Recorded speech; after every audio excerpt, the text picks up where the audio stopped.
दोस्तों, ये श्री कृष्ण जी की मूर्ति है। आज हम आपको बताएंगे कि पीतल को कैसे साफ करते हैं।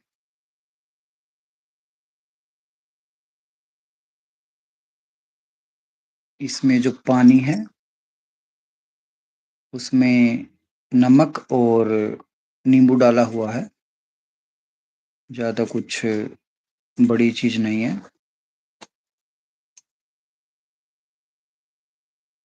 बहुत से लोग यूट्यूब पर बोलते हैं, चमत्कारी पानी से पीतल की मूर्ति चमकाएँ 2 मिनट में। ऐसा कुछ नहीं होता।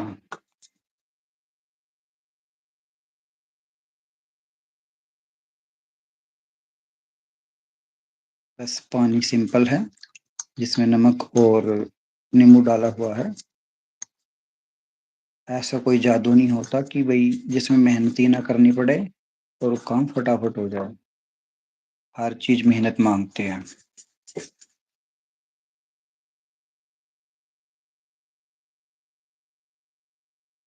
आप देख सकते हैं, ऊपर से जो हमारी जो मूर्ति है, जो पीतल है, वो काफ़ी ब्लैक पड़ी हुई है और नीचे से जो हम सफाई कर रहे हैं, वो काफ़ी साफ हो रही है। ऐसे ही धीरे-धीरे हम इसको पूरा साफ करेंगे।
देखो, मेहनत हर चीज़ माँगती है।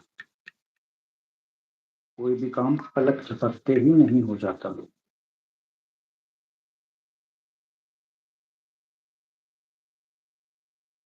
हर काम करने में समय लगता है। आपने कहावत सुनी होगी, "करत करत अभ्यास पे जड़ मत होत सुजान, रसरी आवत जात पे सिर पर पड़त निशान।" एक मुलायम सी रस्सी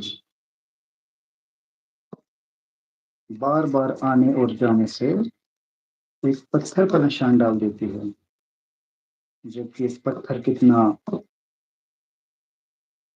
हार्ड होता है, कठोर होता है, लेकिन अभ्यास हर चीज़ में ज़रूरी है। प्रैक्टिस। ऐसे ही जो पीतल को जब हम साफ करते हैं, तो इसमें भी समय लगता है।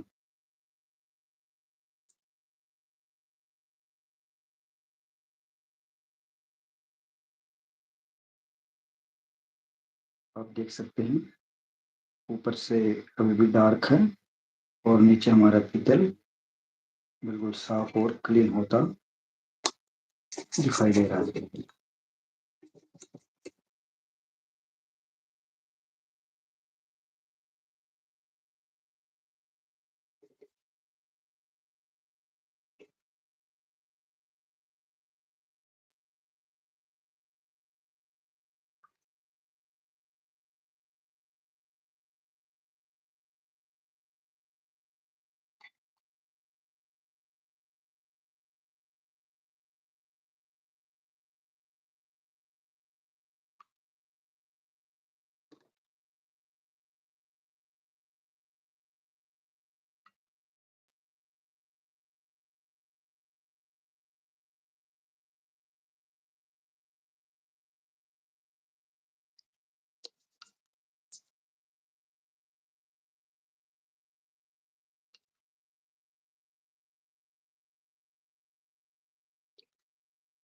आज हम इस मूर्ति को बिल्कुल पूरा चमका देंगे।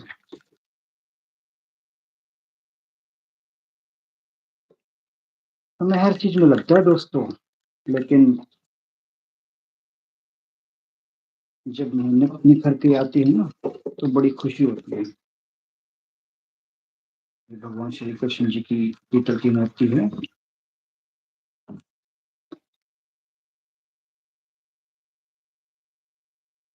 हमने सोचा क्यों ना आज इसे साफ किया जाए, कुछ सेवा भी हो जाएगी और आप लोगों के साथ भाई होने का मौका भी मिल जाएगा।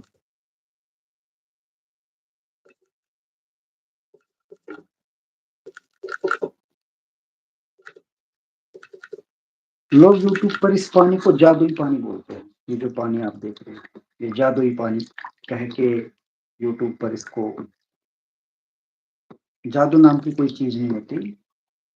जादू है तो आपके घर में जो नींबू है और जो नमक है और पानी है, उन सबको मिला दो, इन तीनों का मिलन ही जादुई पानी है।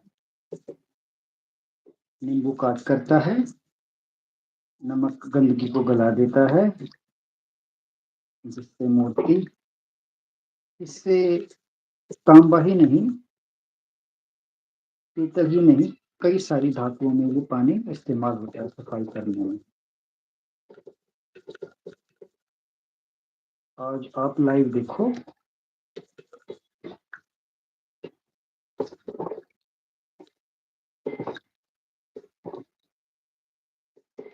आज हम बिल्कुल फ्री हैं। आज भगवान श्री कृष्ण जी की सेवा में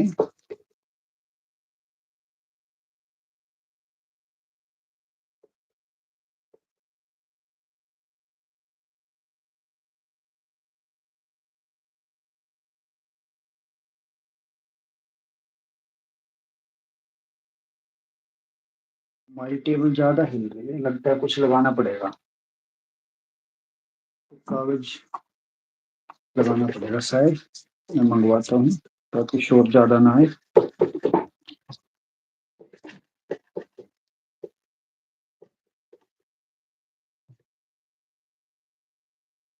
ये गत्ता ला के दे दे मुझे।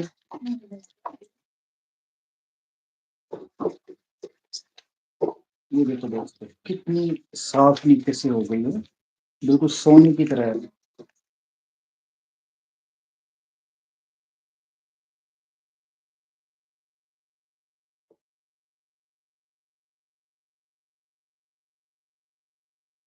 थोड़ा सा फर्क पड़ गया, हमारी टेबल थोड़ी सी डिसबैलेंस है।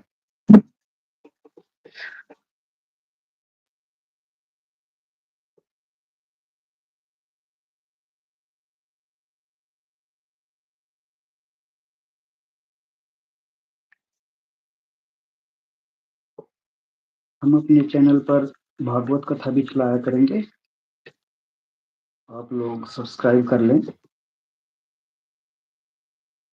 और अपने घर में डेली भागवत।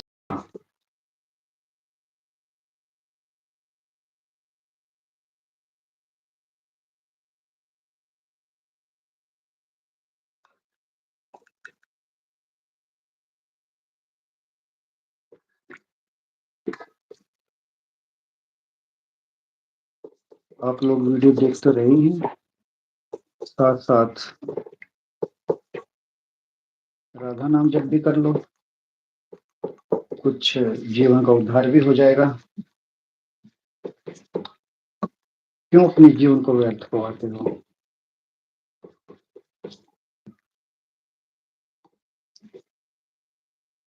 जीवन भी किसी मकसद से दिया है उसने।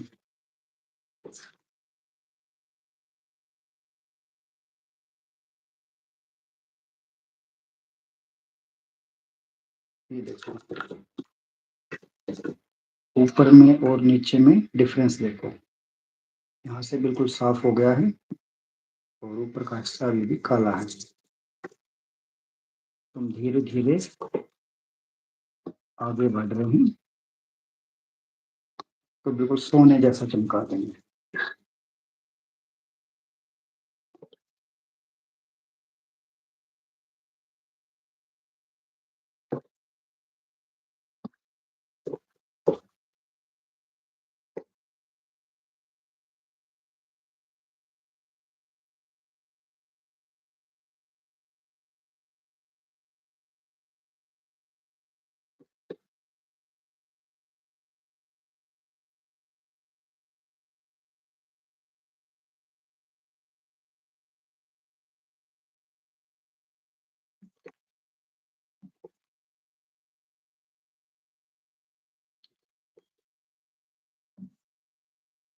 देखो किसी भी चीज़ पे ना मैल समय के साथ चढ़ता है।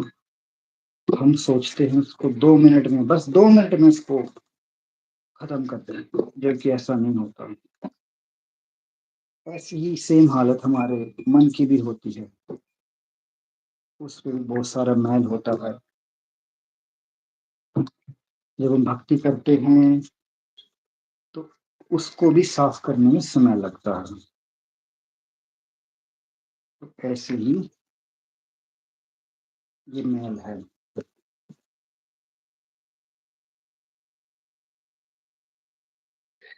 जैसे मन की जो मैल है वो भक्ति से मिटती है, ऐसे ही जो पीतल की जो मैल है वो इस पानी से मिटेगी।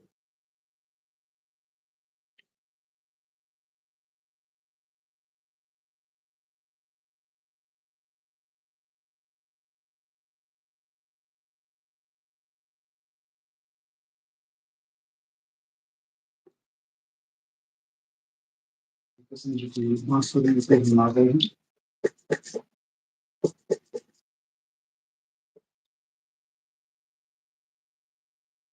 अगर हम पीतल को टाइम टू टाइम साफ करें तो इतना मैल उस पे नहीं चढ़ता।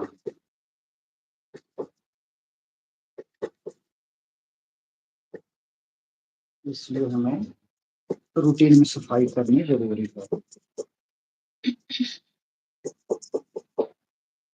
जैसे घर गंदा हो जाता है, 2 दिन बाद साफ करते हैं, कितना टाइम लगता है उसमें, बहुत टाइम लगता है। अगर हम अपने घर की सफाई रोज कर देंगे तो 2 मिनट में सफाई हो जाती है।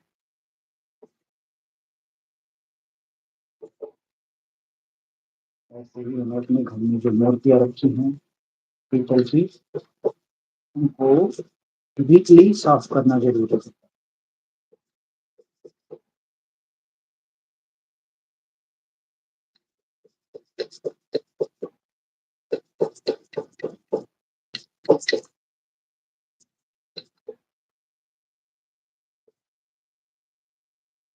आप जो भी ब्रश लें वो साफ सुथरी ब्रश लें।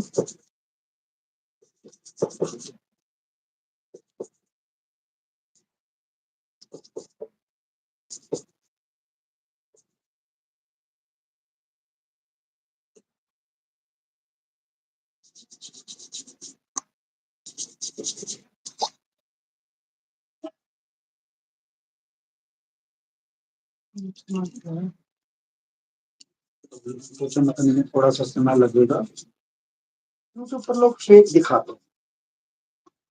पीतल चमकाएं 2 मिनट में, जादुई पानी बनाएं।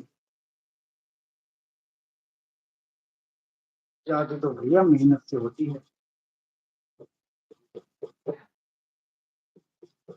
जब हम किसी चीज पर मेहनत करते हैं और तब उसका जो रिजल्ट आता है तब आप इसको जादू कह सकते हैं।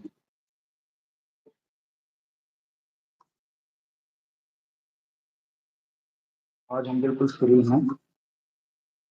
भगवान श्री कृष्ण जी के लिए सब्सक्राइब कर लें, क्योंकि इसमें आपका ही फायदा होने वाला है।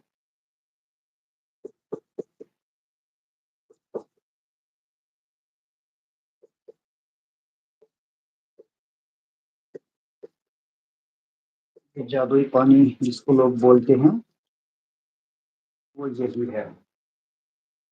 नींबू का रस डालो, नमक डालो, कोई फर्क नहीं कितनी मात्रा में डाला जाता है। नमक थोड़ा ज्यादा डाल सकते हैं, क्योंकि नमक मैल को काटता है।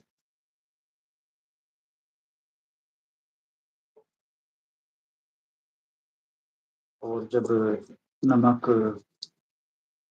नींबू के साथ मिल जाता है तो एक प्रकार का केमिकल तैयार हो जाता है, जिससे आप घर में बहुत सारी पीतल की चीजें साफ कर सकते हैं।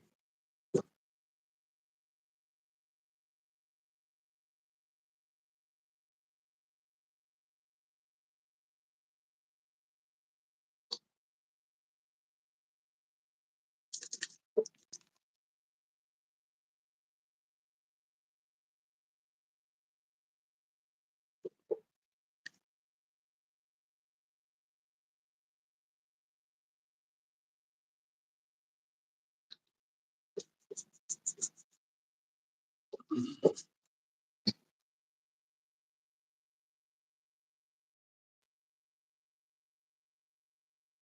वीडियो के माध्यम से आपको पता लग रहा होगा कि कितनी मेहनत करनी पड़ती है, लेकिन जब मेहनत का रिजल्ट सामने आएगा ना, तब देखना। किसी भी फील्ड में ले लो, देखो हम सोचते हैं कि भाई 2 मिनट में हो जाए। एक बच्चा जो स्कूल में पढ़ता है, कितना समय लगता है उसको? LKG, UKG, first class, second class, third class, 12th class करने में उसको 12 साल का समय लगता है। उसके बाद 3 साल BA में लगते हैं, तब जाके उसको डिग्री मिलती है। तो डिग्री लेने के लिए क्या किया? सालों की मेहनत काम आई ना। इसलिए हर चीज में समय लगता है।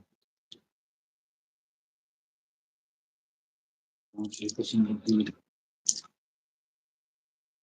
पीतल की मूर्ति की सेवा में आज लगे हुए हम, और सेवा से पीछे नहीं हटेंगे। इसको पूरी तरह चमका के ही दम लेंगे।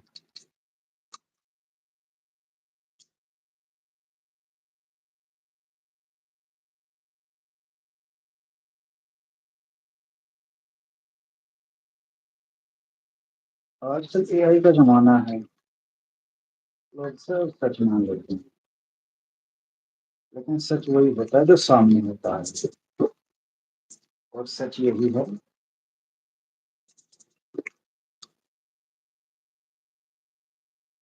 चल हो या तांबा,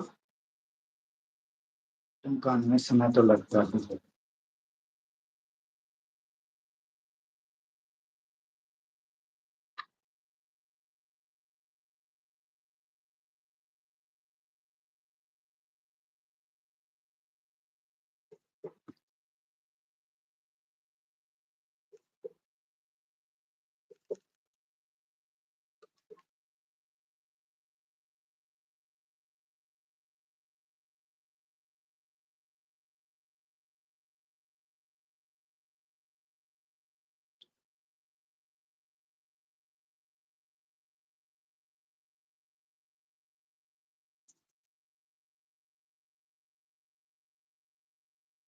ये जो धातु होती है ना, ये मौसम के साथ ऐसा होता है कि इसका रंग बदल जाता है। ये यूं कह लो, इसके मेल चढ़ जाती है समय के साथ।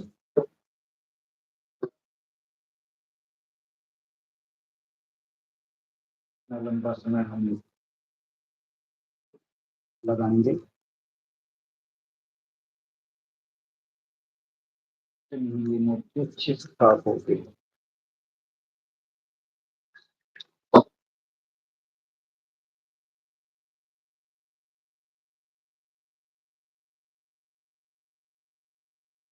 पहले से काफी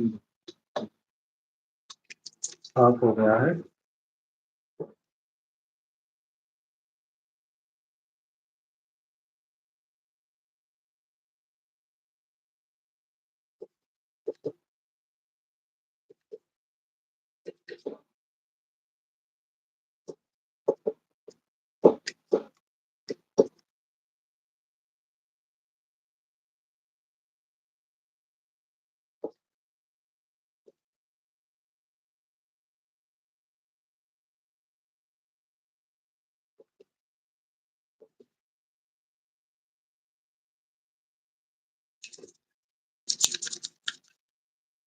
पीतल की मूर्तियां कभी खराब नहीं होती, बस ये केयर मांग, केयर उनकी बस यही है, समय पर उनकी सफाई करते रहें।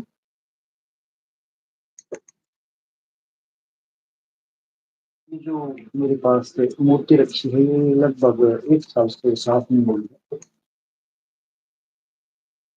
इसलिए आपको बस ये समझाने के लिए हमने ये वीडियो बना रहे हैं कि भाई हमें जो हमारे जो घर में पीतल की मूर्तियां हैं, उनको टाइमली साफ करें, ताकि समय ना लगे।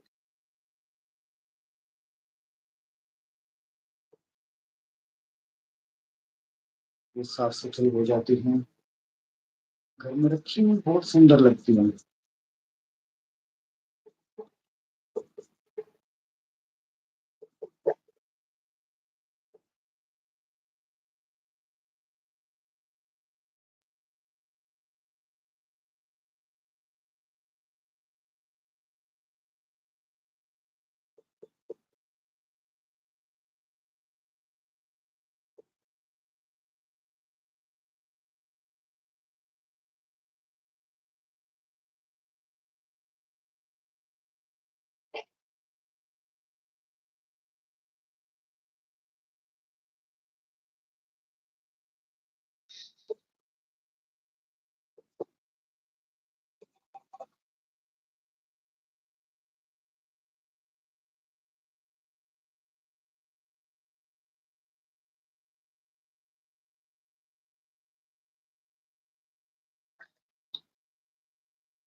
इसका सारा मैल जादुई पानी खा जाएगा।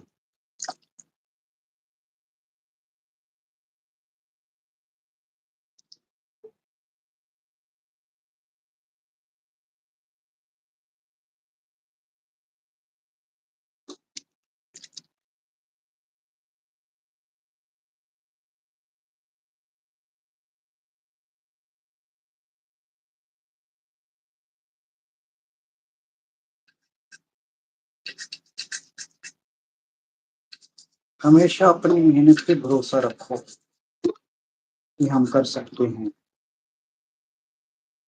हम कर लेंगे। क्योंकि काम कहने मात्र से नहीं होता, उसमें समय लगाना पड़ता है।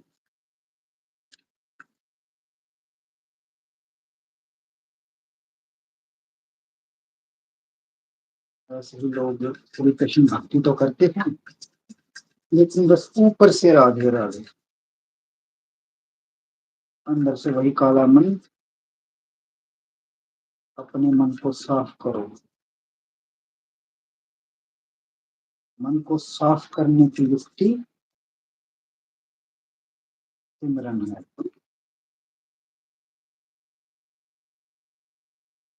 ये भक्ति है।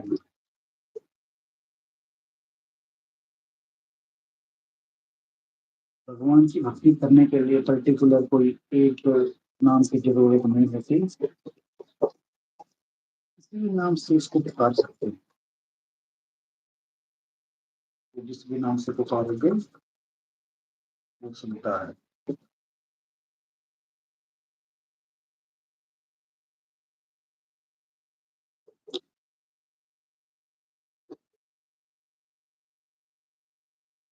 भगवान तो विश्वास में होते हैं।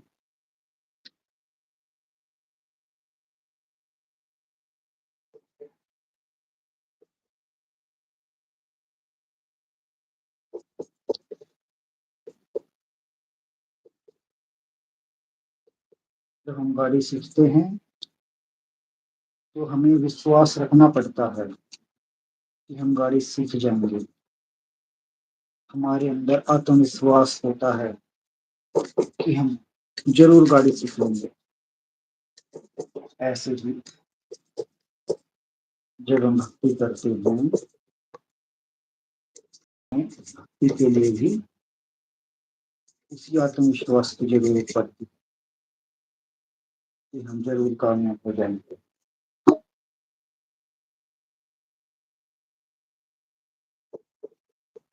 कहने मात्र से कुछ नहीं होता।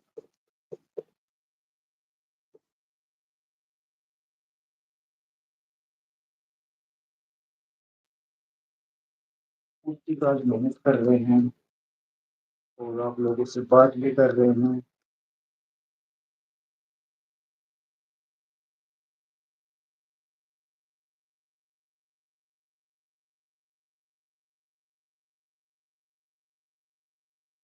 इंसान हर वक्त कुछ न कुछ सीखता रहता है।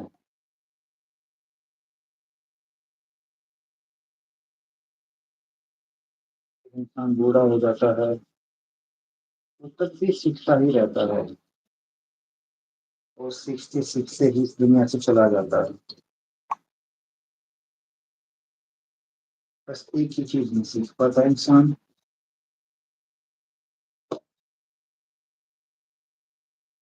भक्ति। भक्ति को सीखने के लिए पूरा जीवन लग जाता है।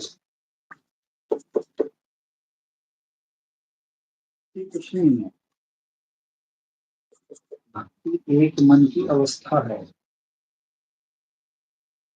तो सबके अंदर वही मन। आपके अंदर भी वही मन है, मेरे अंदर भी वही मन है, लेकिन इसको सीखने में पूरा जीवन लग जाता है।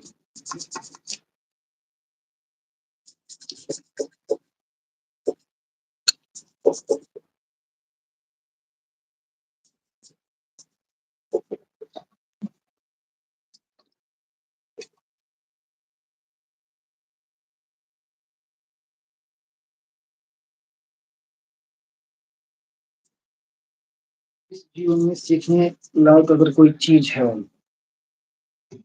तो वो भक्ति है। वो भक्ति सीखी नहीं जा सकती।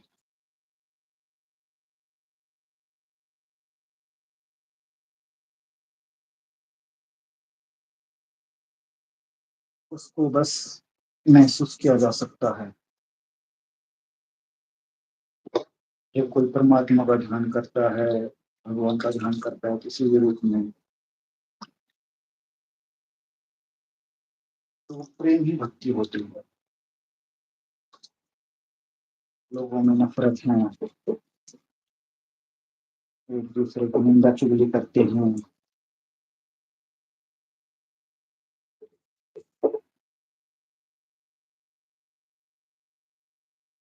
एक कहावत है, जैसा खावे अन्न वैसा होवे मन। ऐसे ही संगति होती है। कहते हैं ना, जैसी संगत वैसी रंगत। हम जैसी संगत में रहेंगे वैसी ही आदतें हमारे अंदर आने लग जाती हैं। अगर हम चोरों में, जुआरियों में बैठेंगे तो हमारी आदत भी वही धीरे धीरे होने लग जाएगी। अगर हम जो भगवान के प्रेमी हैं, जो साधु महात्मा हैं, उनके साथ बैठेंगे तो हमारा ध्यान तो उनकी तरफ ही जाएगा।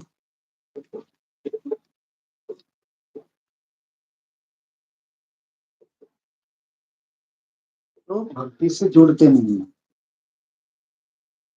कुछ लोग आते हैं, वीडियो देखते हैं, चले जाते हैं। कारण क्या है इसका? इसका कारण यही है, लोगों का भक्ति में इंटरेस्ट नहीं है।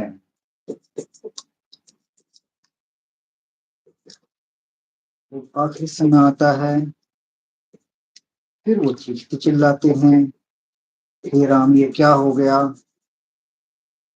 मुझे तो ये भी काम करना था, वो भी काम करना था। लेकिन जब बुलावा आ जाता है, एक मिनट भी आपको नहीं मिलेगा। इसलिए अभी आपका जीवन जहां भी है, जिस भी एज में है, वहीं से शुरू कर दो।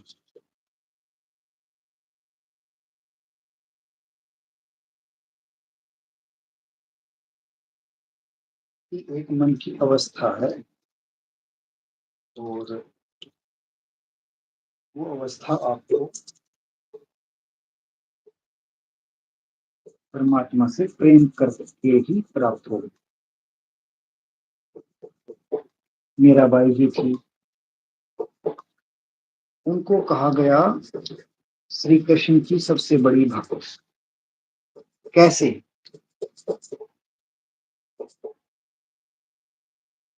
लेकिन जब मीराबाई जी ने श्री कृष्ण जी से कहा कि मैंने आपको पा लिया। श्री कृष्ण जी ने मना कर दिया, तुमने मुझे नहीं पाया।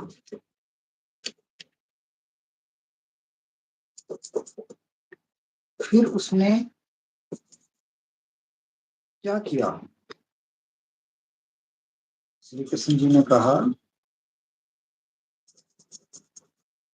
मुझे पाने के लिए गुरु होना चाहिए। तब मीराबाई जी ने, मीराबाई की दुनिया बात करती है, मीराबाई जी ने, श्री कृष्ण से प्रेम था, श्री कृष्ण को पा लिया, जरूर पाया, लेकिन उसके पीछे की कहानी किसी को नहीं पता।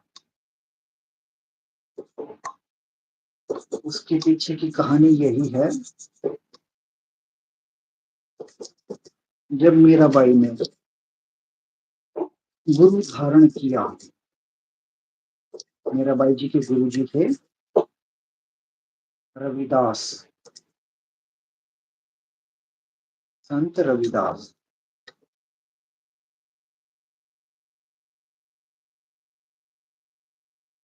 उन्होंने अपना गुरु संत रविदास जी को बनाया। कहते हैं ना, गुरु बिना तो ज्ञान भी नहीं है। जब एक छोटा बच्चा किसी परिवार में जन्म लेता है, तो उसके गुरु कौन होते हैं? वो अपने आप से कुछ नहीं कर सकता, चल नहीं सकता, बोल नहीं सकता, वो पूरी तरह से डिपेंड होता है। तो उस वक्त उसके गुरु उसके मम्मी पापा होते हैं,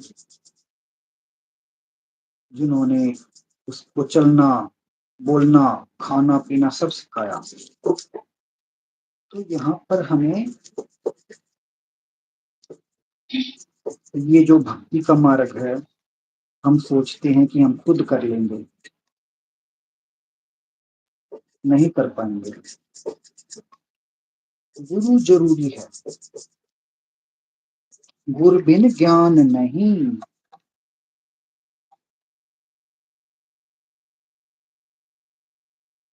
किसी भी फील्ड में ले लो, गुरु की जरूरत किस फील्ड में नहीं होती। हर फील्ड में गुरु की जरूरत होती है, चाहे वो कोई भी विषय हो। हर विषय में गुरु की जरूरत होती है। बचपन में माता पिता गुरु होते हैं, स्कूल में शिक्षक गुरु होते हैं, कॉलेज में भी हमारे गुरु होते हैं, जो हमें सिखाते हैं, शिक्षा देते हैं।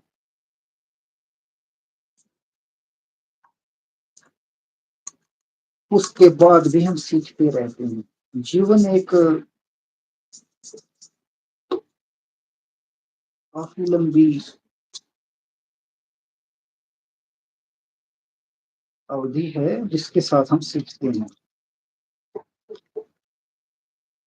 देखो, शरीर किसी का यहाँ पर नहीं रहता।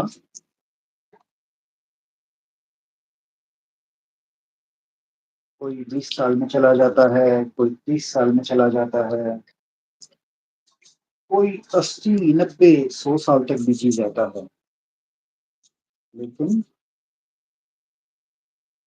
जाता जरूर है। अब जाता कहाँ है, उसका रास्ता नहीं पता, जाएगा कहाँ। तो हमें गुरु ऐसा धारण करना है जिसको यहाँ भेजने का भी भेद पता हो, और मरने के बाद का भी भेद पता हो कि हमें कहाँ जाना है। वही असली गुरु है। दुनिया भ्रमों में जीती है,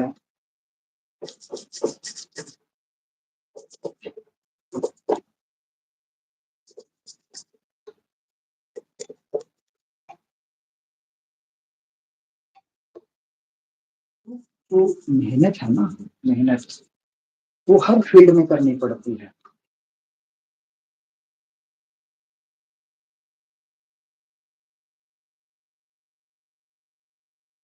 चाहे वो कोई भी विषय हो।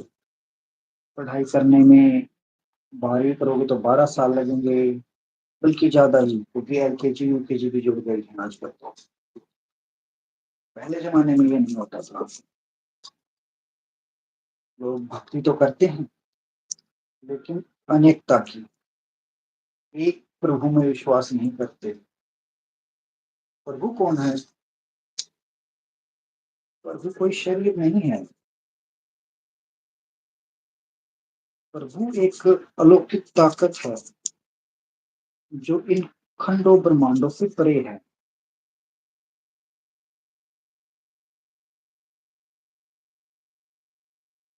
कहते हैं भगवान का कोई रूप नहीं है, रंग नहीं है, फिर उसको मिलेंगे कैसे? उसकी युक्ति क्या है मिलने? उसकी युक्ति गुरु है। गुरु के माध्यम से ही वो मिलता है। तो श्री कृष्ण जी को कहते हैं, क्या श्री कृष्ण जी ने गुरु धारण नहीं किया था? श्री कृष्ण जी ने भी खुद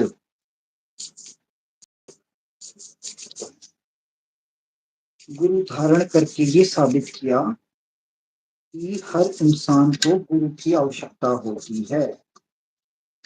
गुरु बिन ज्ञान नहीं।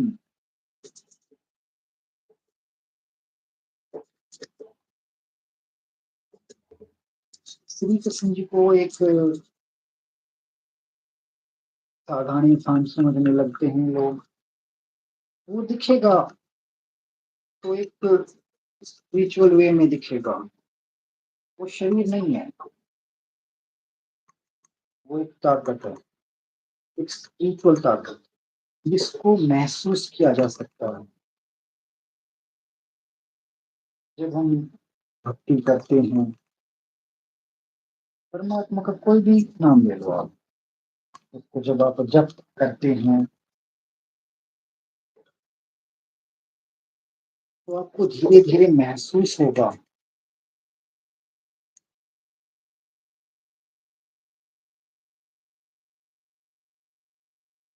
भक्ति महसूस करने की चीज है। परमात्मा का बस आभास हो सकता है।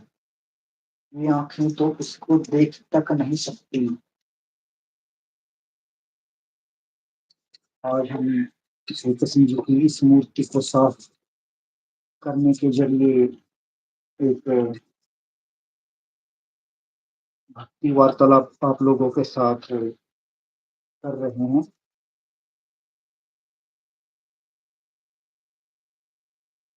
इसको साफ करने का मकसद बस यही है कि देखो किसी भी कार्य में कितना समय लगता है।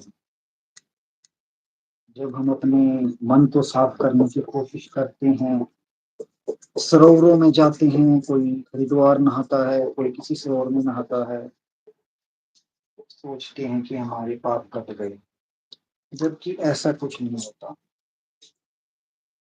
किसी भी प्रकार का पानी है तो सिर्फ शरीर की मैल को काट सकता है। ऐसे ही अगर आपको अपने मन को शुद्ध करना है, तो आपको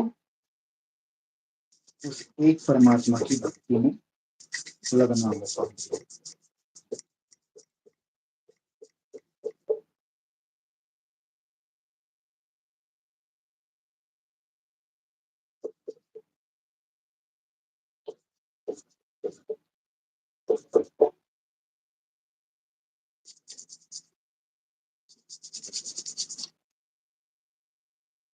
आप देख रहे हैं सामने जो पीतल की मूर्ति है, इसको साफ करने में कितना समय लग रहा है।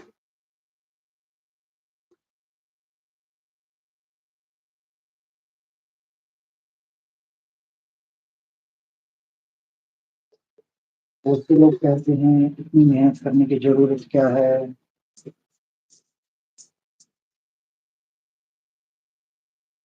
यार कुछ नहीं है यहाँ पर।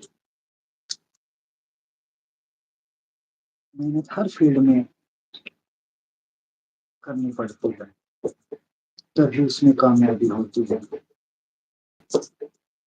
हम पूरा दिन काम करते हैं, घर पे काम करते हैं, बाहर पे काम करते हैं, यार दोस्तों के साथ घूमते हैं, लेकिन कितनी देर, अपने मन से पूछिए, आप कितनी देर उस परमात्मा का ध्यान करने में बैठते हैं? कितनी देर? जवाब आपका मन खुद ही दे देगा। सारा खेल ही मन का है। लोग कहते हैं जी मन में नहीं लगता, मन ही तो असली चालबाज है जो हमें भक्ति नहीं करने देता। श्री कृष्ण जी ये नहीं कहते परिक्रमा मार्ग में आप तरह तरह के कष्ट झेलो,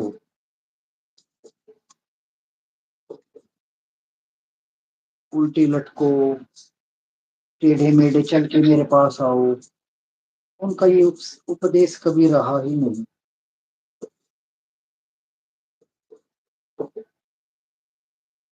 उन्होंने ये कभी नहीं कहा, ना वो कभी ये चाहते कोई इंसान दुखी हो।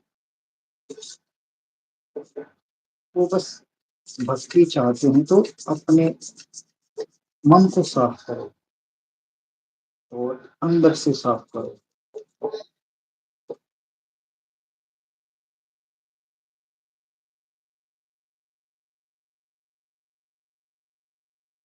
मैं वृंदावन जाता हूँ, मैं वहां पर देखता हूँ लोग परिक्रमा मार्ग में बड़े तरह तरह के कष्ट झेलते हैं। कोई कहता है इतने किलोमीटर की यात्रा करके आया है, इतने किलोमीटर की यात्रा करके आया है, क्या होगा उससे? बस एक बात बताओ हमें, क्या कोई पिता अपने बच्चों को दुखी करके खुश होगा? मन्नतें पूरी करने के लिए हमने ये कर रही हैं, देखो वो देता है तो खुले रूप में देता है, बदले में कोई आशा नहीं रखता, बिना आशा के वो देता है, और बदले में हम उसके साथ उसकी वस्तु उसी को समर्पित करते हैं।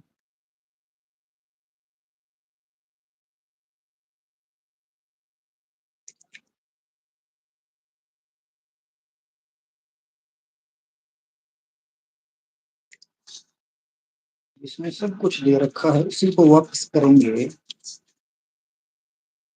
तो क्या मिलेगा?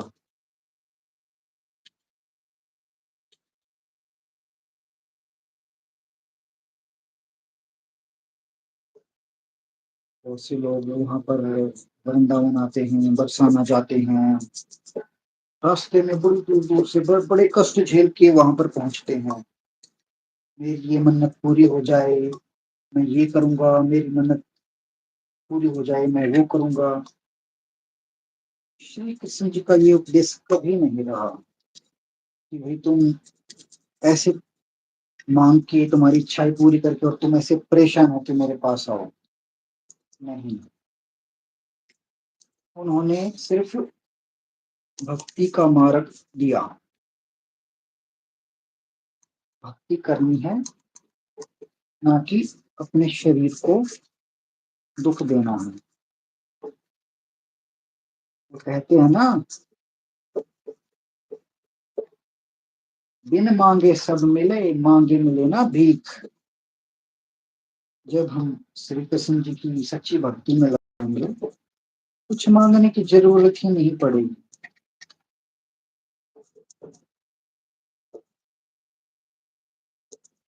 जो जानता है दे भी वही सकता है, तो बार बार उसको कह करके ये हो जाए वो हो जाए बताने की जरूरत नहीं है। वो सब जानता है, कब देना है, कैसे देना है, कितना देना है। भिखारियों की तरह मांगते रहेंगे, मुझे ये मिल जाए, ये पूरा हो जाए। कोई चीज पूरी किस लिए नहीं होती? क्योंकि वो बेहतर जानता है, अगर पूरी हो गई तो परेशानी हो जाएगी। किसको होगी परेशानी? परेशानी हमें होगी।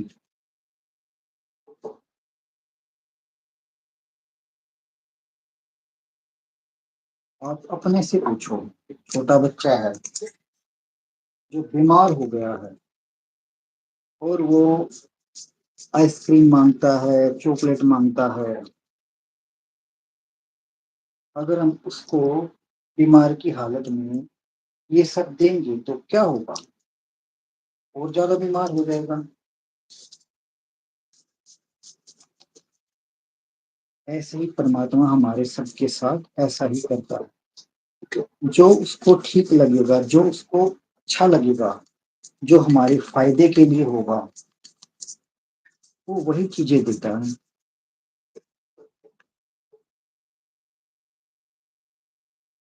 लोग करते हैं, मूर्ति पूजा करते हैं। श्री कृष्ण जी ने कभी नहीं कहा कि मेरी मूर्ति की पूजा करो। उसने भक्ति का मार्ग देना है। अपने अंतर में जुड़ो, भक्ति करनी है तो अंदर से करो। जो कुछ मिलेगा आपको आपके सिमरन से मिलेगा, उसके ध्यान में बैठोगे उससे मिलेगा।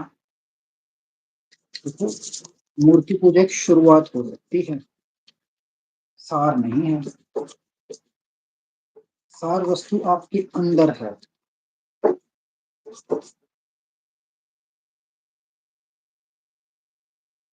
कोई भी वस्तु प्राप्त करने के लिए आपको कहाँ जाना पड़ेगा? अपने शरीर के अंदर। किसी भी धर्म की पुस्तकें उठाकर देख लो, गीता उठा लो, कुरान शरीफ, मुस्लिम धर्म से वो उठा लो, ईसा मसीह की बाइबल उठा लो, या फिर सिखों की गुरबानी उठा लो। सबके अंदर एक ही चीज मिलती है, भक्ति उस एक परमात्मा की करनी है, और वो भी अंतर्मुख होकर करनी है। किसी भी महात्मा ने ये नहीं कहा कि मूर्तियों की पूजा करो। मूर्तियों की मूर्तियों की शुरुआत हो सकती है, लेकिन असली भक्ति हमें अपने अंदर से करनी है।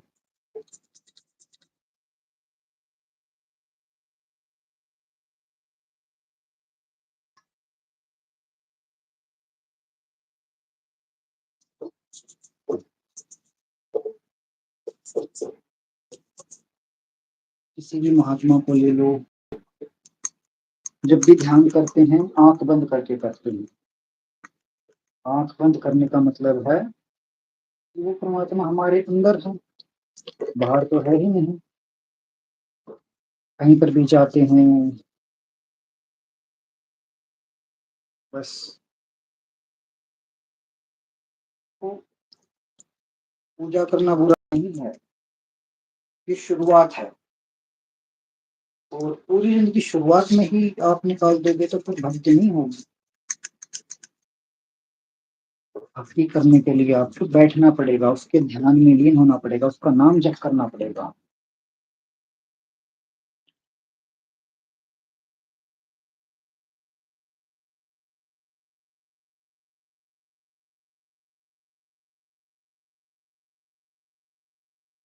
वो थोड़े लोग भक्ति से जुड़ पाते हैं।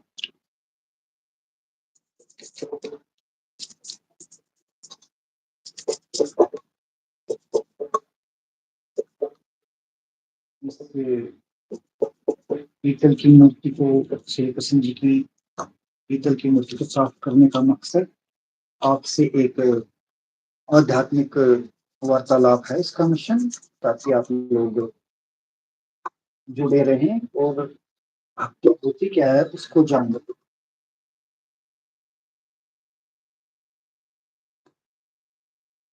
अब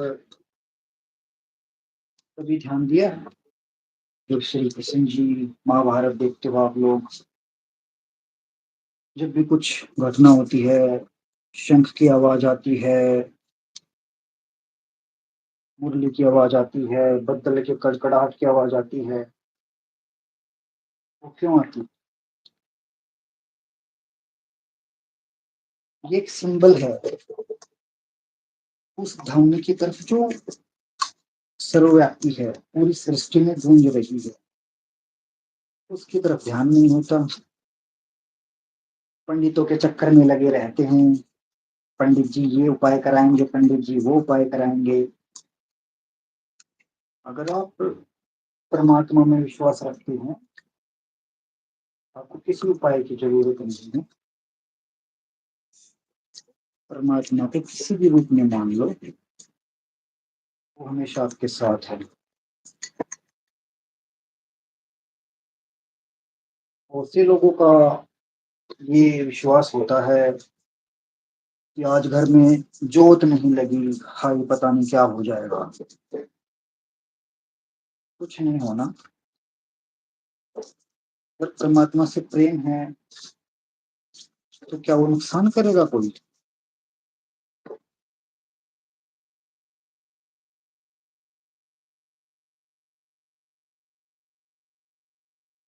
कि हमें अपने मन से करने हैं। देखा देखी में लगे हैं, उसने ऐसा कर दिया हम भी ऐसा ही करेंगे।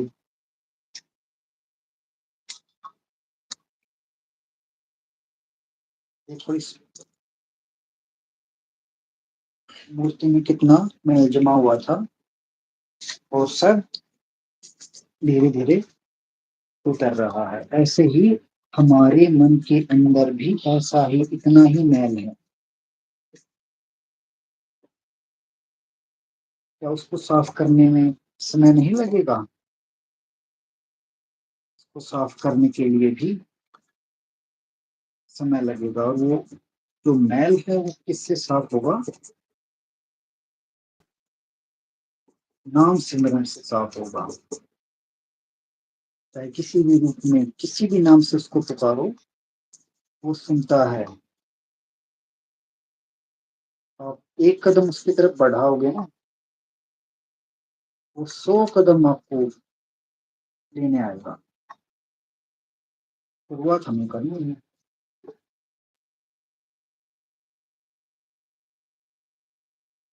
कभी भी ये नहीं करना कि हमें अपने शरीर को दुख देके उसको खुश कर सकते हैं। नहीं, हम उसको खुश करने के लिए उसके नाम का सिमरन कर सकते हैं। ना कि लंबे लंबे लेट के परिक्रमा मार्ग में चले। उसने देना है वो दे देता है। वो कभी भी अपने बच्चों को ये नहीं कहेगा कि तुम परेशान हो, तकलीफ में रहो। एक बच्चा परेशान होता है तो क्या पिता खुश होता है? ऐसे ही जब हम लंबे लंबे लेट के दुखी होके वृंदावन बरसाना पहुंचते हैं अपनी मन्नतें पूरी होने के बाद, तो सबसे ज्यादा दुख होता है उसको। उसने देना है तो दे दिया, वो बदले में कोई कीमत नहीं मांगता कि मैंने आपको ये दिया है तो आप इसको ऐसे चुकाओ। नहीं।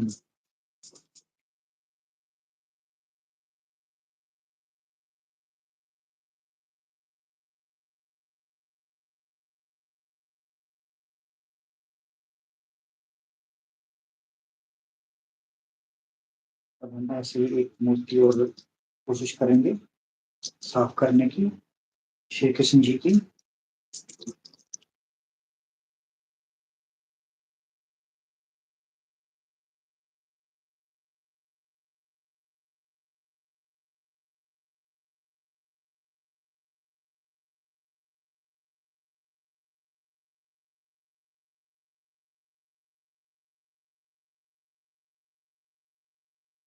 देखते हैं, शायद हम कल भी आपके साथ लाइव आए तो।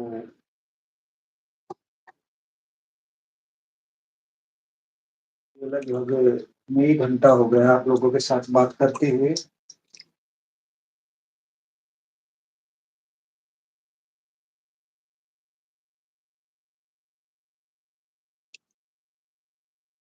तो भक्ति करो तो मन से करो। किसी चीज में मत पड़ो कि मैंने ऐसे करना है, मैंने वैसे करना है। नहीं।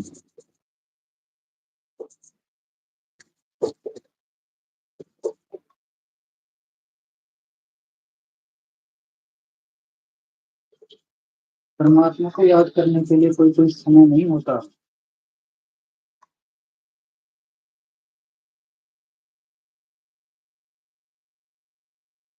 तो किसी भी समय याद किया जा सकता है, चाहे दिन हो, शाम हो, रात हो। पंडित लोग क्या करते हैं, ये मुहूर्त नहीं है, इस मुहूर्त में ये हो जाएगा, ग्रहण लग गया। इस सृष्टि में एक भी ऐसी चीज बता दो जिसको परमात्मा ने नहीं बनाया। तो सारी ही चीजें उसने बनाई है। तो ग्रहण किस चीज का?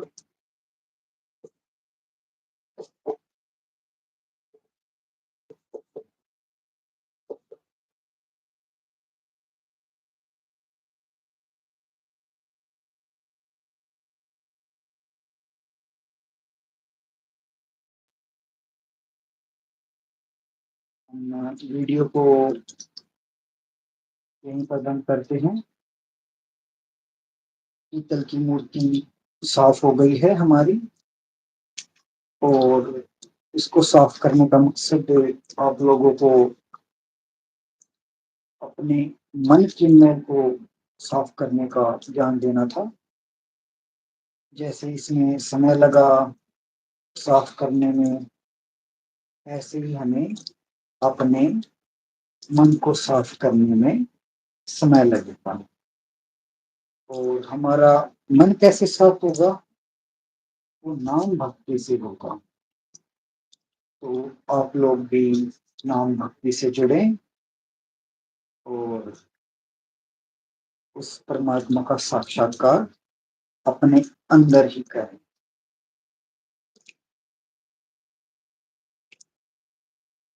राधे राधे। जय श्री राधे।